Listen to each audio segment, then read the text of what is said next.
नमस्कार दोस्तों। आज हम इस वीडियो में असंतुलित बल के बारे में पढ़ेंगे। तो देखिए क्वेश्चन है, असंतुलित बल किसे कहते हैं। तो असंतुलित बल को इंग्लिश से अनबैलेंस फोर्स कहा जाता है। तो चलिए जानते हैं असंतुलित बल किसे कहते हैं या उसका क्या परिभाषा होता है। जब किसी वस्तु पर एक साथ कई बल कार्य करते हैं और सभी बलों का योग शून्य नहीं होता है तो उसे असंतुलित बल कहते हैं। तो असंतुलित बल किसे कहते हैं? जब किसी वस्तु पर एक साथ कई बल कार्य करते हैं, यानी कई बल लगाए जाते हैं और सभी बलों का योग शून्य नहीं होता हो, यानी परिणाम बल शून्य नहीं होता हो, तो उसे असंतुलित बल कहते हैं। असंतुलित बल वस्तु की स्थिति में परिवर्तन करता है। तो किसी भी वस्तु पर असंतुलित बल लगाने पर वस्तु की स्थिति में बदलाव होता है और वस्तु की स्थिति में परिवर्तन होता है। तो आप समझ गए कि असंतुलित बल किसे कहते हैं, यानी जब भी किसी वस्तु पर बहुत सारे बल लगाए जाते हों, कार्य करते हों और सभी बलों का योग शून्य नहीं होता हो। कहने का मतलब है कि उस वस्तु पर जितने भी बल लगाए जाते हैं उन सभी बलों को मिला के जो परिणाम बल होते हैं वे शून्य नहीं होते हैं, तो उसे असंतुलित बल कहते हैं। उदाहरण देखिए, आप असंतुलित बल को और भी आसानी से समझ जाएंगे। मान लीजिए एक लड़का का उम्र 20 वर्ष और वजन 50 किलो है और एक बच्चा का उम्र 10 वर्ष वजन 25 किलो है। तो यहाँ बता रहा है कि मान लीजिए एक लड़का है जिसका उम्र 20 वर्ष है और उस लड़का का वजन है 50 किलो।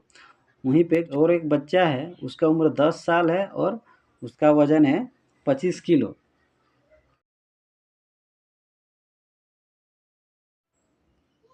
जब लड़का और बच्चा किसी बक्सा को एक दूसरे की ओर धक्का देगा तो बक्सा बच्चे की ओर विस्थापित होगा।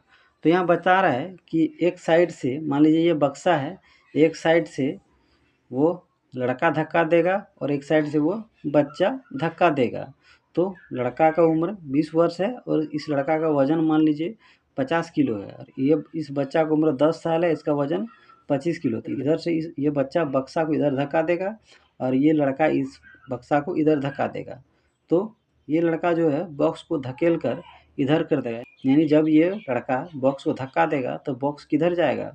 इस बच्चे की ओर विस्थापित होगा। क्यों होगा? क्योंकि जो लड़का है उसका उम्र भी अधिक है और उसका वजन भी अधिक है, जिसके कारण वह लड़का इस बच्चे की तुलना में अधिक बल लगाता हो। जबकि इस बच्चा का उम्र 10 वर्ष है और वजन 25 किलो है।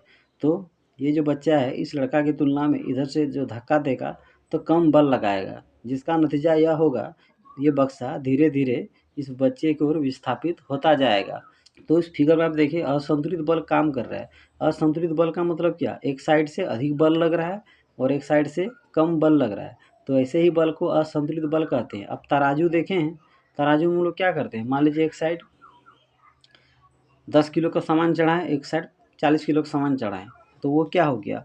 असंतुलित है, वो भी बैलेंस नहीं है। उसी प्रकार यहाँ भी जो फोर्स लग रहा है वो अनबैलेंस फोर्स लग रहा है, क्योंकि इधर से अधिक बल लग रहा है, इधर से कम बल लग रहा है। तो आप समझ गए कि असंतुलित बल किसे कहते हैं। तो इसे अच्छा से पढ़ लीजिए और अगर मेरा वीडियो आपको अच्छा लगता हो तो मेरे वीडियो को लाइक शेयर ज़रूर करें। मेरे यूट्यूब चैनल को ज़रूर सब्सक्राइब कर लीजिए।